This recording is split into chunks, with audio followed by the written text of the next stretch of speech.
Welcome to Strip Cover Lit, where we squeeze the bigger picture of literature. I'm Adrian Ford. And I'm Dalton Gentry. I don't know what to do with my arm. It's uncomfortable. And we're here for the series finale. This is it. This is the series wrap-up. This is it. This is the last Harry Potter video you have to film. We're done. I really expected you to, have a cigar or something. This is all. We're through. We're through. It's over. That's all we've got time for today. No, I got talking points. Okay. What do you want to talk about? Series finale, Harry Potter. This is the series as a whole. Adrian.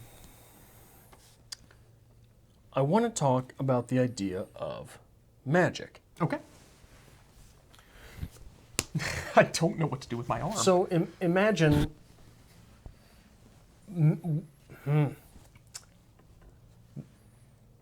Magic is always something that has an actual system for it, either in mythos Okay. or in literature, Okay. right?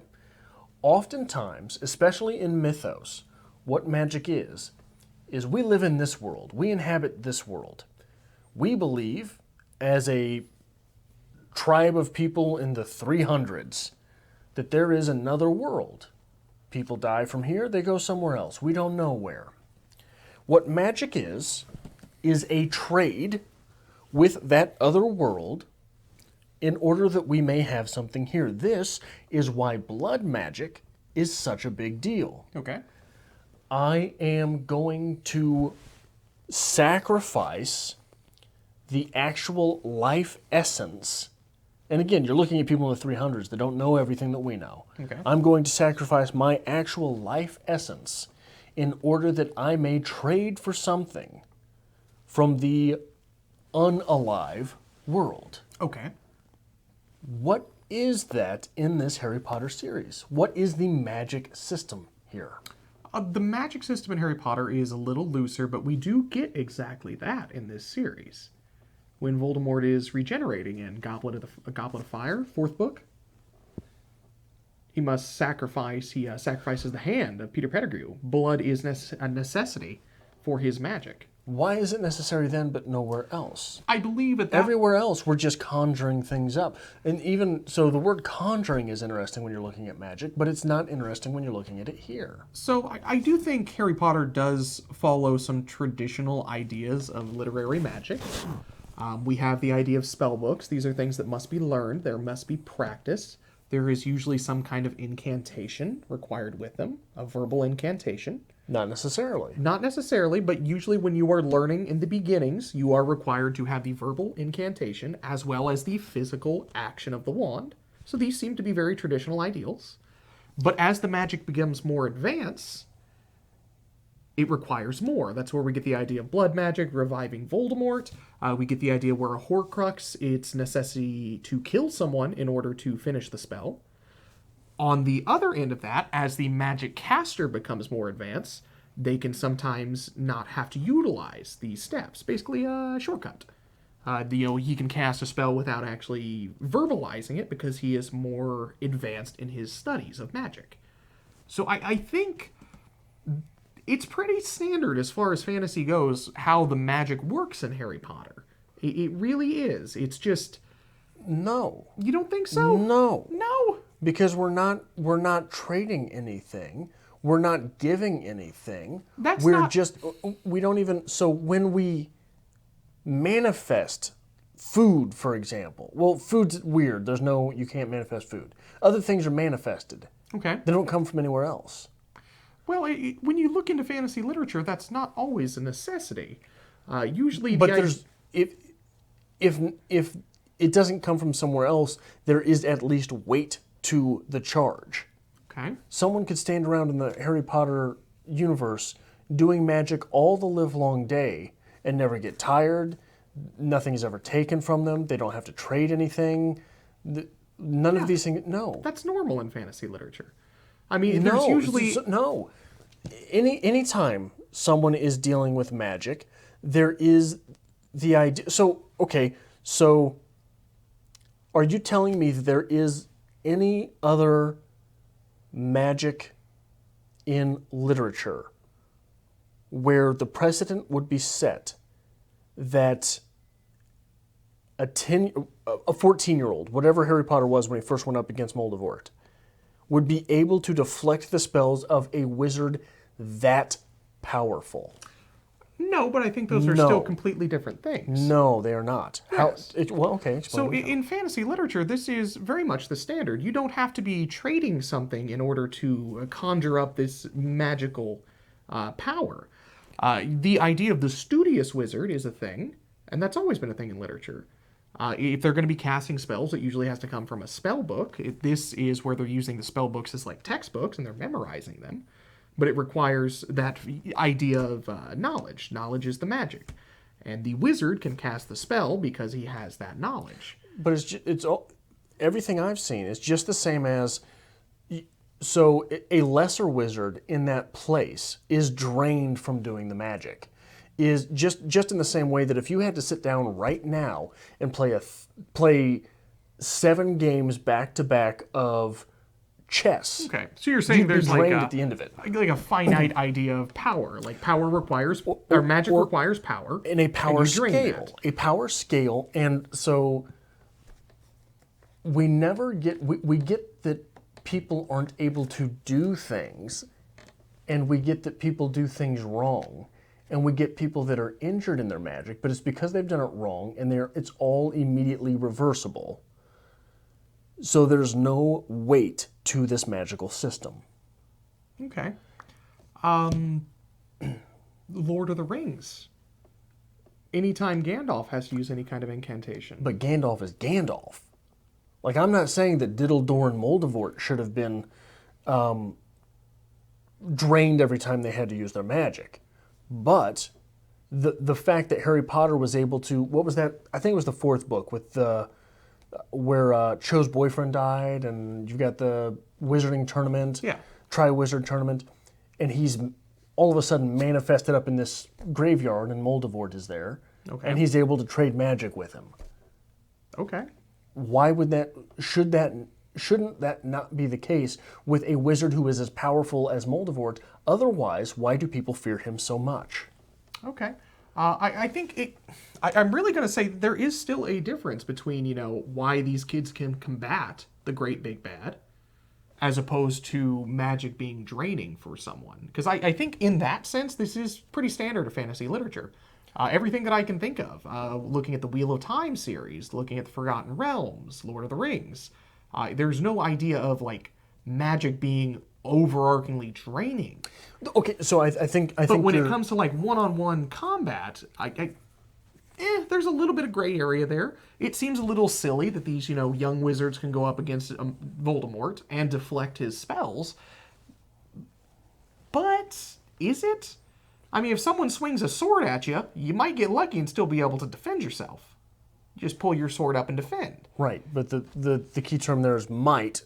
The second key term there is lucky. Okay, but a lot of people fall victim to Voldemort. He kills a lot of people with his magic because they aren't as powerful or as skilled as him.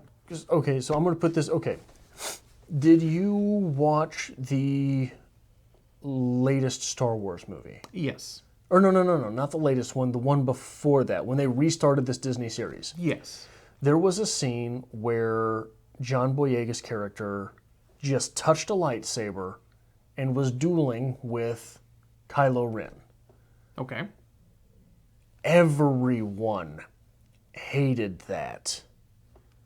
This is this guy's first time touching a lightsaber, and then it happened again with Rey, who defeated him. And that was a game stopper. Because these people don't know the use of the Force. These people are not trained with the lightsaber. There is obviously a continuum of power, and Kylo Ren, despite the fact that we know very little about him, should be crushing these people. And because it didn't happen, the veil is broken. Okay. Right? We are no longer able to suspend disbelief because people who are not trained are able to do this. So where does that happen in this series? Where does that suspension of disbelief get broken? Moldavort is nowhere near as powerful as someone of his stature should be.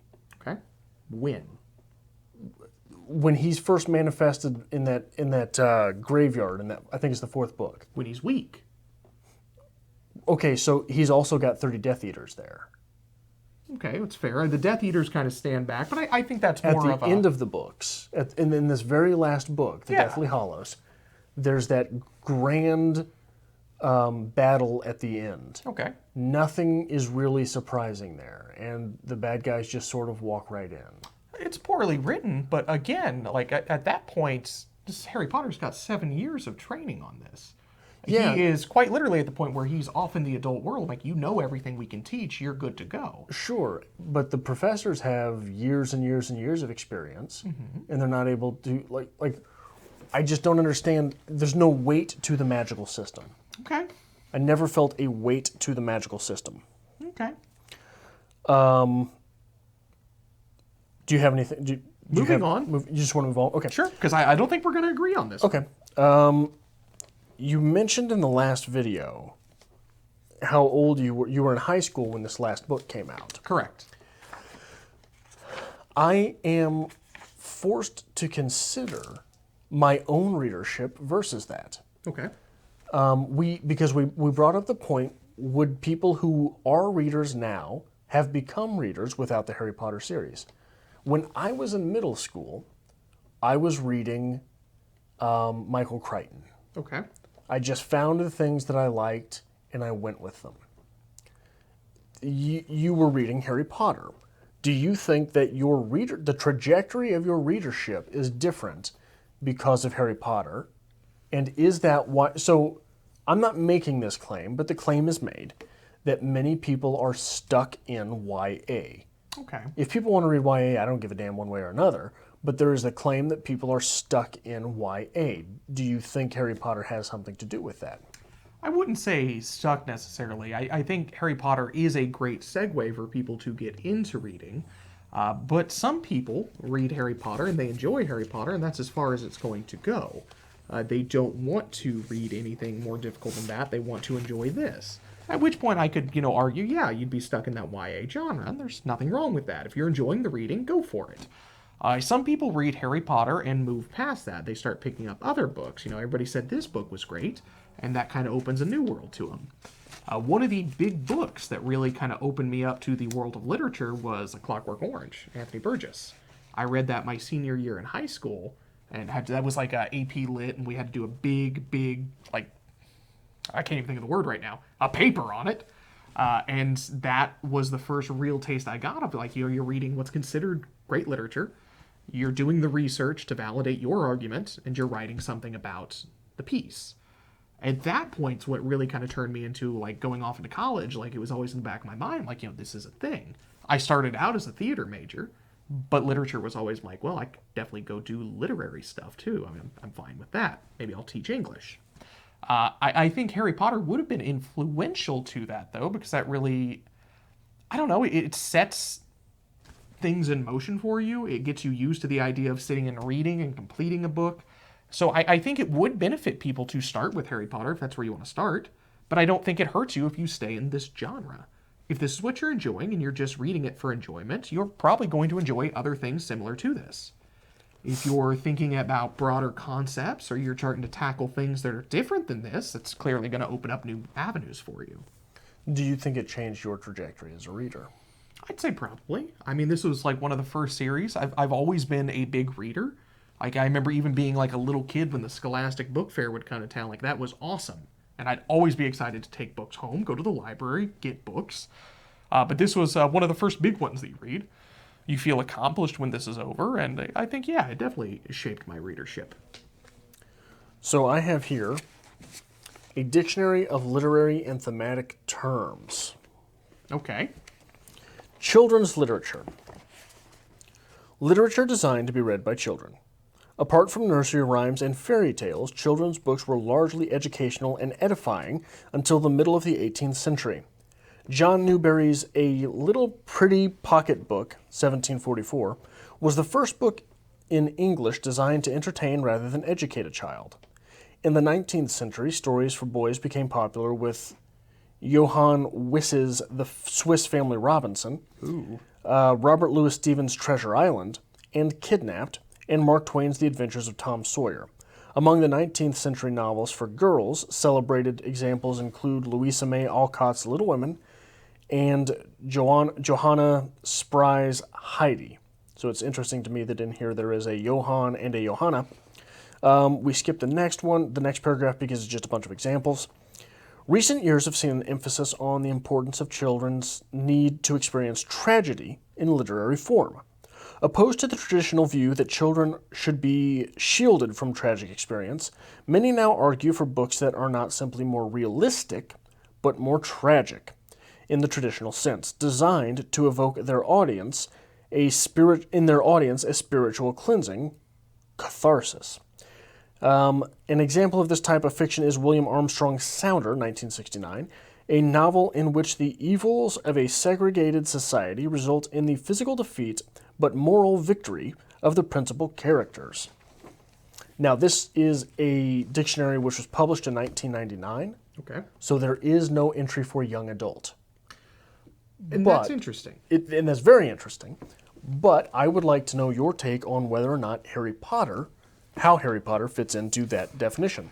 So I think it really comes to the idea of what is young adult literature, because it's a new thing. It is a very new thing, where we're moving past these standard children's books and we're moving into this young adult readership. And there's a lot of serialization that comes with young adult readership. And there's a lot of children's books that we consider to be classics. I know you mentioned The Adventures of Huck Finn or Tom Sawyer. I don't remember which one you said. But Mark Twain. We consider that to be a literary classic, but it is a children's tale. Will this be considered a literary classic No. 100 years down the road? Are you sure? Yes. Because of its influence. Because I really would argue that Harry Potter was just maybe in the right place at the right time for that boom of young adult literature, where we're moving away from the standard idea of what is children's literature and opening up this new genre for young adult. So what about Harry Potter would make it young adult for you? What would make this young adult? Simpler text. I mean, it is lengthy for sure, but it's not... But that would fit into children's literature. Not necessarily. I think that you have to distinguish the three. I poorly asked the question. This is obviously not adult text, right? Okay.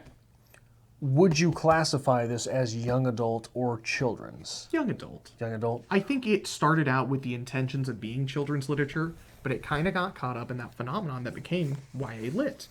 And therefore, it really started to define the genre of YA lit. We're dealing with some older characters who are clearly not children any longer. We are starting to get some more difficult subjects. The idea of growing up, the idea of becoming an adult, first romantic relationships, first tragic losses. These are things that have become in part of the YA culture. But that's interesting because this definition literally states that tragedy is part of children's literature. Okay, well, tragedy's fine. But when we're starting to deal with our characters developing and becoming older, and there are going to be more representations to the reader, we have to compare it to YA as opposed to children's. I don't know that that's necessarily true. Really? What is the age cutoff for things that would be appropriate for? Because I don't think you can answer that. Exactly. I mean, so when you're looking at something such as The Cat in the Hat, how old's the cat? I don't know how old the cat is. I don't care. Portrayed as an adult, though. Okay. Right? Everything is portrayed as an adult in much of the entertainment that is intended for children until pretty recently, right? You look back at Bugs Bunny, you never think Bugs Bunny's 12 years old. Okay. Right? Okay, go ahead. Let's talk about children's literature compared to YA again, though. And I think a lot of this has to do with the characters becoming representations of the audience. So in children's literature, let's take Mark Twain, Tom Sawyer. We do have a love interest in that. Was it Becky Thatcher? Yeah, I'm not going to remember. I'm pulling this out of my ass right now, so let's go with Becky Thatcher. We have a love interest, but it is very innocent and very childlike. There's no romantic ideology behind that. There's no like budding romance between the two. There's not. I'm not arguing that there is. But once we start moving into YA lit, it becomes a little more intense. We're dealing with things that our older audience, who are no longer children, may be experiencing. What are you dealing with in this series that older audience might be dealing with? I think it would be perfectly acceptable to say at the age of, 12, 13, 14, when this love interest with Cho starts budding up and the idea of the jealousy between, like, what Cho's got, who Cho is going with, the idea of snogging coming up.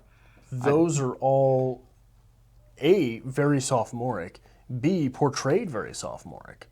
Harry Potter just gets angry out of nowhere, not realizing that it's jealousy. Okay. Even if it is, that's fine. Kids can be jealous. Did you ever have a crush when you were sophomoric? Childish? Even in the term in itself, I mean, you're justifying for the audience. It's more adult than the children's literature we were getting, but it is not adult enough to say this is an adult thing. This is the adolescence. This is the in-between. I don't know that there is any reason to call any of the romantic relationships in the Harry Potter series anything other than childish. You think? No. I mean, who? Ron and Hermione? We never even see that. Well, clearly it's The not whole going to be time that was those explicit. two. That was those two pulling each other's pigtails on the playground and running away from each other. The entire 7 books, it was that. The thing with Cho was so distant. I mean, I had a more. I mean, where would you cut off the line for children? I don't know. And I think that's different for every reader. Middle school? I had a more adult relationship than that when I was in middle school. I think it's what the characters are experiencing, like, as a representation towards the audience is really what defines YA Lit. I think what the characters are going through, it's more advanced than children's lit, but it hasn't reached that full adulthood just yet. It's that in-between. I think you're getting a little worked up and it's making me uncomfortable. You asked a question, I'm answering for you. I think you're getting angry. All right. You're getting a little angry, aren't Let's you? move forward. We only got a few minutes left. I would like to examine the idea of fatherhood Okay. in this series and where it went. Harry Potter didn't have a father. Correct. Always wanted to know his father. Correct. Somewhere around that 5th book, 6th book, this changed and the focus was on his mother, which is fine. I'm not against the young man wanting that maternal relationship as well. But in this last book, it became F.U. James. You were just a prick when you were a kid, and Snape's a better guy than you anyway. Am I wrong? That it certainly feels that way with James? Okay. James got put on the back burner a lot, and I think a lot of that came from the idea of Lily was the protector of Harry, was Lily's magic that saved Harry. Which is fine, but is it really the back burner? Or was he really run over the coals? It's fair. And I don't know if that's a good example of, Harry Potter's growing up and he's realizing his parents weren't perfect. Because in the beginning, they were just this perfect parental couple, and he lost them, and it was tragic and sad. But Lily is canonized. But as we're getting older, he's realizing, maybe they weren't so great. The father wasn't that great. There really is not a bad word said about Lily. You are correct in that. But James does take some shots. That's fair. What about Ron's dad? Oh, Ron's dad is seen as aloof and a bit bizarre, but he saved the day quite a bit early in the series, and right? he does good. He provides for the family. He does everything he believes he should. What does he do in this last book? Nothing. Who does? Ron's mother. Ron's mother sure does. Okay. Are there other fathers through this series? We get Dumbledore's mother. We do. We also get Lucius Malfoy is completely disregarded in this series, and it is Narcissa Malfoy who becomes the protagonist of that family. Point. Yeah. So that is interesting. What other fathers do we get here? I don't have examples. I'm just trying to. Yeah. I'm trying to brainstorm. We don't get a lot of others. I mean, Sirius Black could be argued as a father figure, but he's not a. But he's not a great guy. First off, and he's certainly not a protector. Second. We get a brief mention of Hermione's parents, but that never really pans out. We see Luna's father quite a bit, but he is pushed off as a crackpot. Yeah, he's a crackpot. So yeah, not a good day for fathers in the Harry Potter series. Yeah, it's just something worth looking at, I think. Okay. So yeah, we mentioned ranking some of these books. Is that something you want to do? I don't think we have the time for that. I think we do.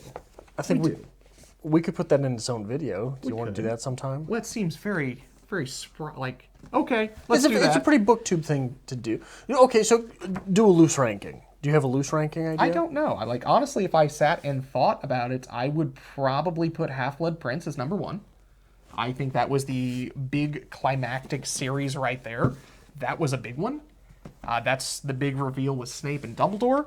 After that, I would say probably book 4, Goblet of Fire. There's a lot of good action going on there. I would put this book as number 3. Really? I would. There's some good stuff going on with this book. Let's go Prisoner of Azkaban. I really don't like Order of the Phoenix for some reason, and I don't have a good justification for it. Sorcerer's Stone for setting the groundwork. Chamber of Secrets, and then Order of the Phoenix.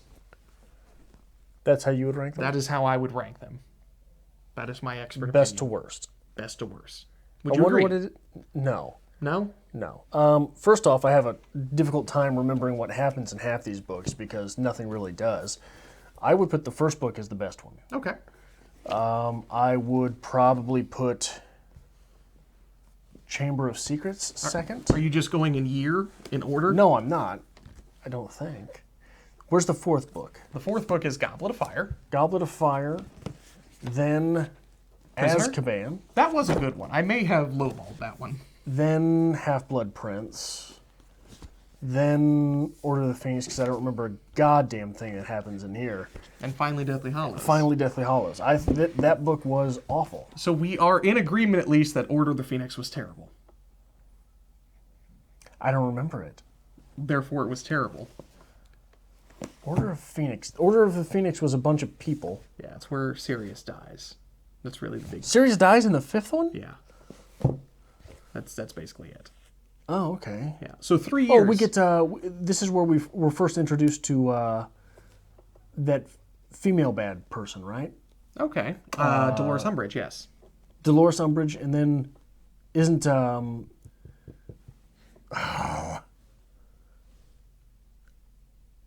the bad guy that Hermione impersonates. I know who you're talking about. I can't think of the name right now. You can't think of the name, don't you? Bellatrix Lestrange. Yeah, isn't she introduced in this book as well? I think so.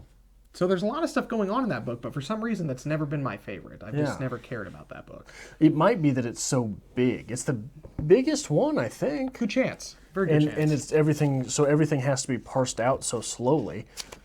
Unless size 9 font, Jesus, JK, what were you thinking here? Yeah, so I wonder if that's part of it, if that's a contributing factor. Nearly 900 pages. I don't know what it is, but it's never been one of my favorites. Yeah. Adrian, do Yeah. you have anything else to say about the Harry Potter series?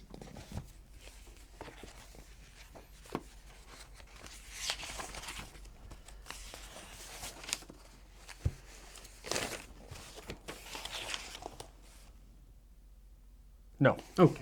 So if you like this kind of thing, make sure you hit the subscribe button down below. Give this video a like as well, because we are officially done with Harry Potter, and we will be coming soon with a new Adrian Reads series. It's going to be delightful. And if you'd like to help us create more great content like this on Strip Coverlit, there's a link, as always, to our Patreon to be found in the description below.